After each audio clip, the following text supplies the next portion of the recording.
if you add all those demographic pieces together, it seems to me that she wins by 5%. So, Diane, what do you think that the October surprise was? Well, I think there were quite a few of them. They came fast and furious. And I think Elon Musk definitely coming out publicly. He was already a converted Trump fan, but the fact that he went out publicly at rallies, he paid huge money. He gave Trump 45 million a month for his campaign if he put JD Vance on the ticket as vice president. So he has done an enormous amount of money, devoted money and time. And that is very unusual for someone to come out so foursquare in favor of a candidate. The other surprise was Steve Bannon, who is the architect of the whole MAGA movement. This is a guy who's a revolutionary. He's not a politician. He wants to upend the entire world order, no less. And he was very instrumental in the January 6th riot on the Capitol building concerning the allegation that Trump had been stolen, that his election victory had been stolen. So he went to jail for that because he refused to testify under a subpoena at Congress about whatever role he played in that. So he just got out of the slammer last week, just before the election, and he's already stoking the flames of stop the steal. This is going to be rigged, and this is what we could do about it if we do lose, and that sort of thing. So he's very toxic, and he will be powerful in terms of putting his thumb on the scales. So those two amount to big surprises. I think The Economist magazine was an October surprise. It's never endorsed an American presidential candidate, and it came out in favor of Trump, called him dangerous. And that's quite prestigious because their readership are probably mostly conservatives and business people who would normally tend to gravitate toward a Trump rather than a social democrat like Kamala Harris. So those are some of the surprises. I thought the rally in New York was not a surprise, but what was said was pretty shocking. And basically, Trump has decided to double down on intolerance and racist statements just to stoke up his base and get everybody excited. And also, after those Puerto Rico comments, we saw Bad Bunny, the musician who is Puerto Rican, come out and endorse Harris.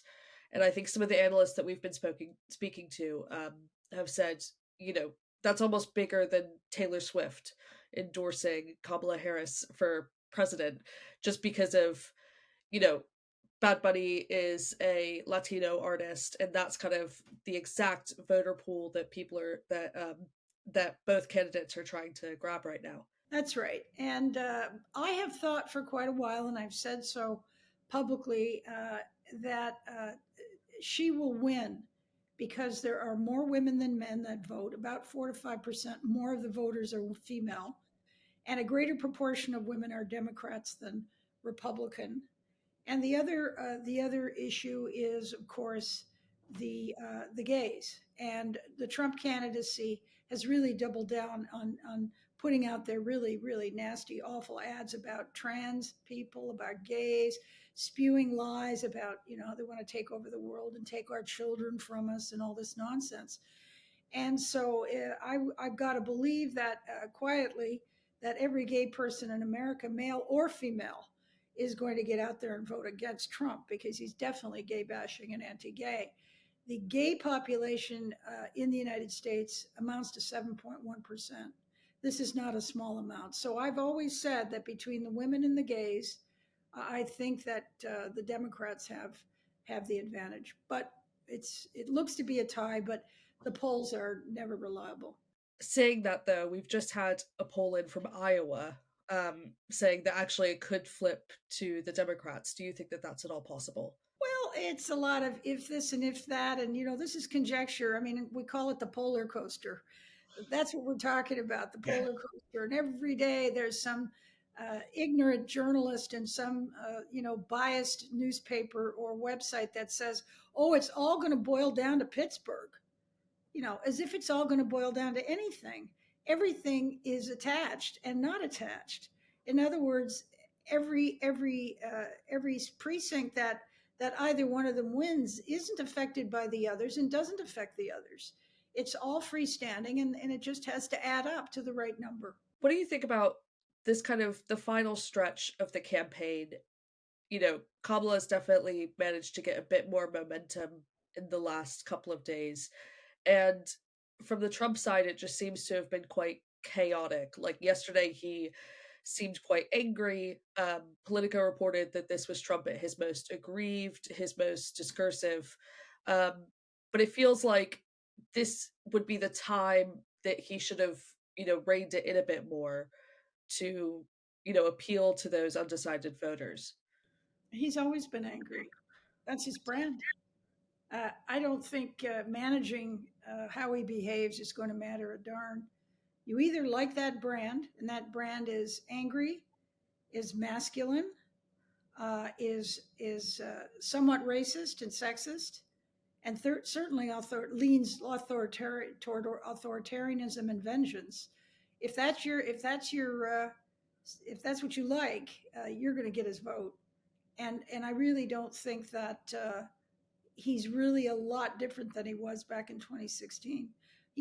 Remember, he started on a racist note by becoming the birther, claiming that Barack Obama, this is before he'd even, I think, become candidate, was not really an American, which is code word for he's black, he's not really one of us, he's not a white guy.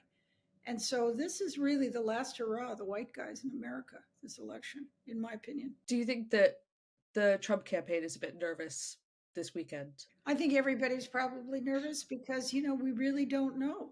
You really don't know till all the ballots are cast. And even then, it's going to be a delay. When the polls close 8 o'clock Eastern time in the United States, and then it gets progressively later, we're going to be way into the next day before we're going to get a definitive answer, unless somebody just runs away with it, and that does not look like the case. This is a very divided country because it's a gender election. I was listening to Anthony Scaramucci, and he said that actually by making the comments that he did about Liz Cheney and by making comments about reporters, he could actually be violating the terms of his parole by, with that kind of violent rhetoric. Do you think that that's possible, and what kind of consequences could that have? Well, I think he's 100% right, and not only would that violate the terms of parole, but it also is a criminal code offense in Canada and in Britain and most countries and in the United States. He is uttering death threats, not particularly the vague allusion he had to, I don't care if some reporters get killed while they shoot at me, because that would make me happy. But it's when he directed it to her and talked about a firing squad, guns at her face, that she should be eliminated. That is a death threat. That is a criminal code offense. And apparently, there's a couple of attorneys general in the United States looking at it, but it seems to me that every district attorney in the United States should be slapping him with charges. This is just, you can't have this. I mean, he's doing it in a cutesy way, and he's forgiven because, oh, well, that's just him. Well, you know what? If I stand up or you stand up and say, I want the mayor shot to death, we go to jail. We get charged. That's a death threat. It's illegal. He Yeah. gets away with it. Lastly, I just wanted to ask you, and you kind of said it already, but who do you think is going to win?